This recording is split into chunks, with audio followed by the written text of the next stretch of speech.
Welcome back to 21st Century Muscle Cars. Today we're going to be showing you Mr. Shaner's 2017 Grandsport.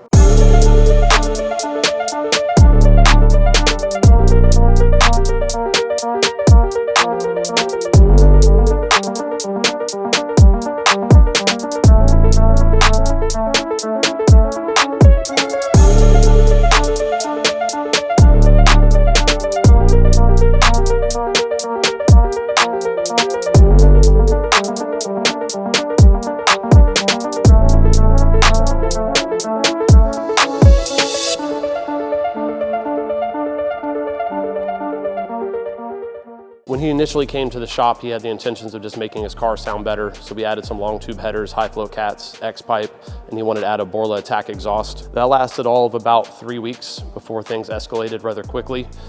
He came back and had a plan in mind for what he wanted to do. This isn't a package that we offer on our website, but we can do anything you want. If you have some idea in mind you want to build, more than likely we can do it for you. We've actually done several of these setups. They typically make between $950 and $1,000 at the flywheel. This particular car is automatic. In addition to having the headers already done, we went ahead and added our camshaft package with the AFM DOD delete. LT4 fuel system on the high side consists of the pump and LT4 injectors, and it's got a DSX low side auxiliary pump. As you obviously can see, the Magnuson 2650 supercharger has a Nick Williams 103 throttle body and the Rotofab 5-inch big gulp air intake, as well as a Mighty Mouse catch can. Now these cars, as I said, typically with this setup will make $950 to $1,000. Most of that boils down to a fuel system limitation on these direct injected motors. That's why there's a little variance on how much power they'll make. This car does have flex fuel on it. On straight 93 octane, no meth injection, made 740 to the tire. We ran out of fuel at about 35% ethanol, but even with only that 35% ethanol, it picked up 60 wheel and made exactly 800 to the tire was our final number, which is about 960 or so at the flywheel. This customer, this is his first Corvette. It's his first really high horsepower car, although I know he said he's done a whole bunch of motorcycle racing in the past, so I'm curious to see what he thinks of once he gets to drive this thing. He takes really good care of this car. As you can see, it's very clean. It's got a bunch of carbon fiber upgrades and splitter side skirts. It's got a carbon fiber rear diffuser on it. Also has these aftermarket forged wheels. The C7, Z06, and Grandsports were plagued with issues with the factory wheels, cracking, bending, whatnot. There's actually an issue that GM is trying to rectify with some of their customers, where if you had that issue, they will give you money towards wheel replacement, which he took advantage of and got these very nice wheels.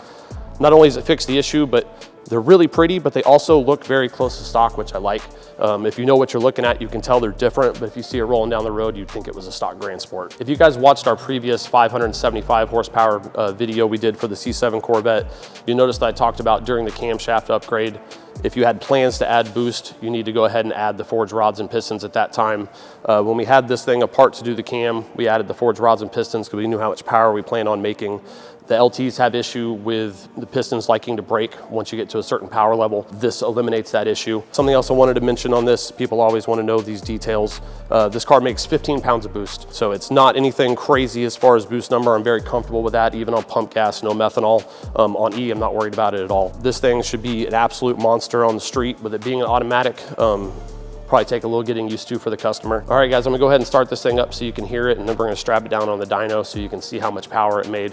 Really appreciate you guys watching our videos. It'd really help us if you guys would like, subscribe, follow. If you're interested in getting a build done by us, feel free to call us, email us, comment, and down below. If you have any questions, we will definitely get back to you and answer them the best that we can.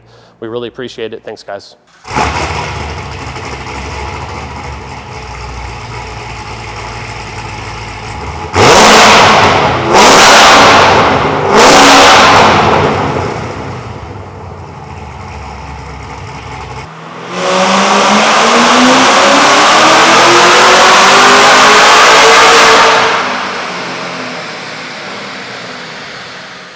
Thank you guys for watching. We'll see you on the next build.